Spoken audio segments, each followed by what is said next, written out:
सभी छात्र भगवत गीता के अगले अध्याय के लिए अपने आदरणीय सर की प्रतीक्षा कर रहे हैं। श्री शर्मा कक्षा में प्रवेश कर रहे हैं और अब सभी खुश हैं।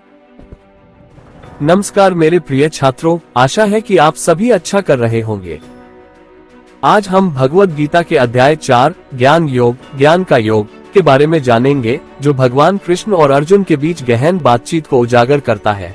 कृष्ण दिव्य ज्ञान का ज्ञान और अपने दिव्य अवतारों की प्रकृति को समझने का महत्व प्रदान करते हैं। वो अर्जुन को समर्पण और निस्वार्थ भाव से अपने निर्धारित कर्तव्यों का पालन करने और सभी कार्यों को ईश्वर को समर्पित करने की सलाह देते हैं। इसे ठीक से समझने के लिए आइए इस वीडियो को शुरू करें और वीडियो समाप्त होने के बाद यदि आपके कोई प्रश्न हो तो आप पूछ सकते हैं। यह अध्याय प्रबुद्ध प्राणियों की वंशावली से पारित प्राचीन ज्ञान और मुक्ति प्राप्त करने में दिव्य ज्ञान के महत्व पर प्रकाश डालता है। इस अध्याय में भगवान कृष्ण और अर्जुन के बीच हुई बातचीत का विस्तृत विवरण इस प्रकार है। अर्जुन ने भगवान कृष्ण से उस ज्ञान के रहस्य के बारे में पूछा जो प्राणियों को पीड़ा और जन्म और मृत्यु के चक्र से मुक्त करता है। अर्जुन: हे कृष्ण, मैंने सुना है कि आप सभी रहस्यों के ज्ञाता हैं। कृपया मुझे उस ज्ञान के बारे में बताएं जो मुक्ति प्रदान करता है। कृष्ण बताते हैं कि यह प्राचीन ज्ञान विवस्वान सूर्य भगवान को दिया गया था, जिन्होंने इसे मनु और फिर इक्ष्वाकु को दिया, जिससे प्रबुद्ध प्राणियों की एक वंशावली बनी। कृष्ण: मैंने ये शाश्वत ज्ञान सूर्य देव को प्रदान किया है। सूर्य भगवान ने इसे मनु तक पहुंचाया और मनु से इक्ष्वाकु तक प्रबुद्ध प्राणियों की एक वंशावली बनाए। कृष्ण बताते हैं कि समय के साथ समय के प्रभाव और पीढ़ियों के भ्रष्टाचार के कारण ये ज्ञान लुप्त हो गया। कृष्ण ने घोषणा की कि वो अब उनके विशेष संबंध के कारण एक बार फिर अर्जुन को इस प्राचीन ज्ञान का खुलासा कर रहे हैं। कृष्ण: मैं इस प्राचीन ज्ञान को एक बार फिर आपके सामने प्रकट कर रहा हूँ, क्योंकि आप मेरे भक्त और मित्र हैं और इसे प्राप्त करने का यह आपके लिए सही समय है। अर्जुन ने कृष्ण की घोषणा पर संदेह व्यक्त किया, क्योंकि उनका मानना था कि कृष्ण का जन्म सूर्य देव की तुलना में बहुत बाद में हुआ था। अर्जुन: आप मेरे समकालीन हैं और सूर्य भगवान सुदूर अतीत में रहते थे। मैं कैसे विश्वास करूं कि आपने उसे यह विद्या सिखाई है? कृष्ण: हे अर्जुन, मेरे भी कई जन्म हो चुके हैं और तुम्हारे भी। अंतर यह है कि मुझे अपने पिछले जन्मों की सारी बातें याद है, लेकिन आपको नहीं। कृष्ण इस बात पर जोर देते हैं कि जब भी धर्म की हानि और अधर्म की वृद्धि होती है तो वह सज्जनों की रक्षा और दुष्टों का विनाश करने के लिए प्रकट होते हैं।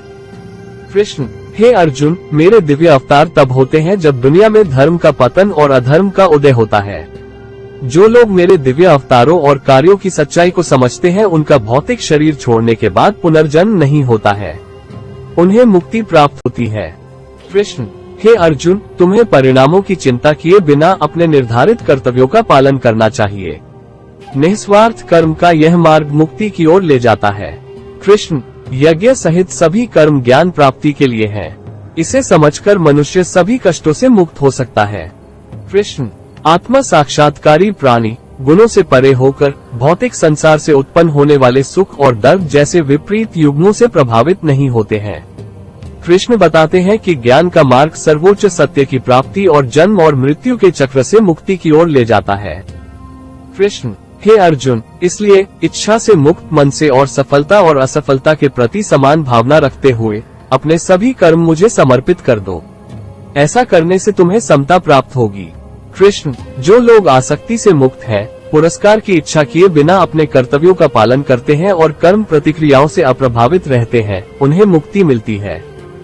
कृष्ण: जो लोग स्वयं को सभी प्राणियों में और सभी प्राणियों को स्वयं में देखते हैं और जो हर जगह एक ही दिव्य सार को व्याप्त देखते हैं, वे वास्तव में बुद्धिमान हैं। कृष्ण: हे अर्जुन, जो लोग मोह, भय और क्रोध से मुक्त हैं और अद्वैत की स्थिति प्राप्त कर चुके हैं, वे मुक्ति पाने के योग्य हैं।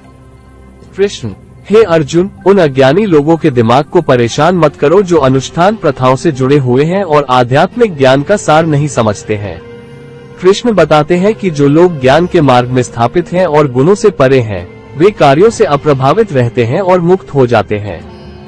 कृष्ण अर्जुन को प्रबुद्ध प्राणियों द्वारा निर्धारित उदाहरणों का पालन करते हुए निस्वार्थ और आसक्ति के बिना अपने कर्तव्यों का पालन करने की सलाह देते हैं।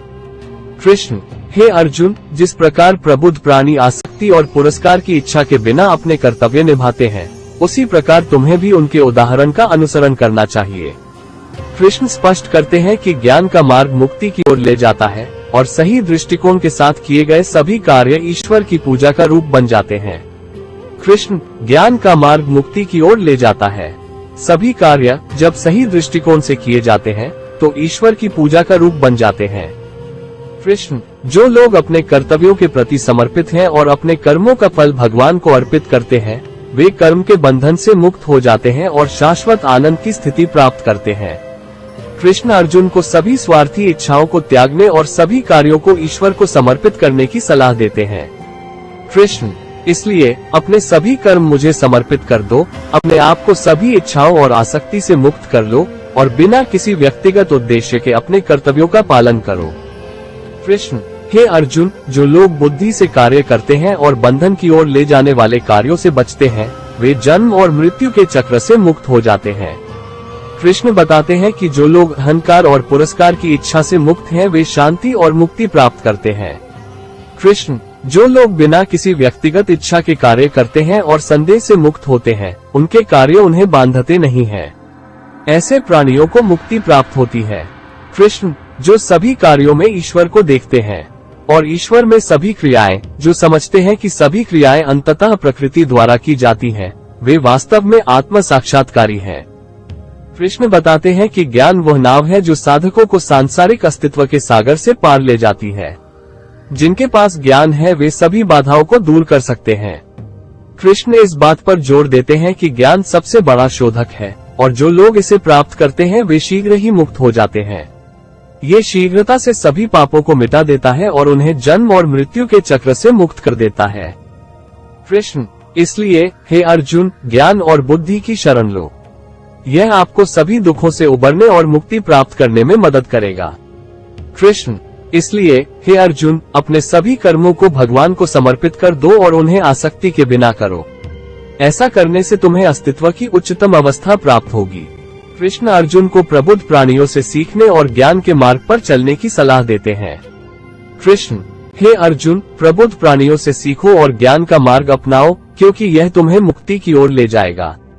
कृष्ण हे अर्जुन, सबसे पापी व्यक्ति भी ज्ञान की नाव से संसार के सागर को पार कर सकता है। कृष्ण अर्जुन को संदेह से ऊपर उठने और ज्ञान और निस्वार्थ कर्म का मार्ग अपनाने की सलाह देते हैं। देखने के लिए धन्यवाद। सर, भगवान श्री कृष्ण ने जो यज्ञ का वर्णन किया है वो क्या है? बिना संलग्नता के कार्य करने का तात्पर्य यहाँ यज्ञ से है और यह एक प्रकार की आत्मिक शुद्धि को दर्शाता है। जब हम अपने कार्यों को स्वार्थ से दूर करके सेवा के भाव से करते हैं तो वह भी यज्ञ होता है। सर, भगवान ने अपने समय की सारी योजनाओं को क्यों बताया? क्या हमें भी अपनी योजनाओं को साझा करना चाहिए? यह सही है कि भगवान ने अपनी योजनाओं को बताया, लेकिन वो अपने दिव्य स्वरूप को दिखाने के लिए करते हैं। हमें भी अपनी योजनाओं को साझा करने का प्रयास करना चाहिए, लेकिन हमें उन्हें दैवी योजनाओं के साथ मिलकर चलना चाहिए। सर, भगवान ने कर्मों के बारे में बताया है कि कर्मों को छोड़कर हमें केवल उनके लिए समर्पण करना चाहिए। ये कैसे संभव है? कर्मों को छोड़कर उनके परिणामों से अटूट जुड़ना हमारे अंतरात्मा की ऊंचाइयों की ओर ले जाता है। ये मानव अस्तित्व की गहरी रहस्यमयी बात है, लेकिन ये साधना से संभव होता है। सर, भगवान ने कहा है कि वे हमें अपने रहस्य को दिखाने के लिए अगले जन्म में भी प्रकट होते हैं। क्या ये सच है? हाँ, ये सच है। जब हम श्रद्धा और आदर के साथ ईश्वर की ओर बढ़ते हैं तो हमें उनका अद्वितीय रहस्य भी समझ में आता है और वे हमारे जीवन में अगले जन्मों में भी सहायक बनते हैं। इस प्रकार श्री शर्मा जी ने भगवत गीता के 4थे अध्याय की व्याख्या करके छात्रों को जीवन के महत्वपूर्ण प्रश्नों के सही और स्पष्ट उत्तर दिए और उन्हें आध्यात्मिक पथ पर चलने में मदद की और सभी छात्र उनकी शिक्षाओं को अपने जीवन में उतारने के लिए तैयार हो गए। ठीक है मेरे प्यारे विद्यार्थियों, अब सब ठीक है। आशा है कि आप भगवत गीता के अध्याय 4 को बेहतर ढंग से समझ गए होंगे। बाद में एक नए अध्याय के साथ मिलते हैं। आप सभी का दिन शुभ हो।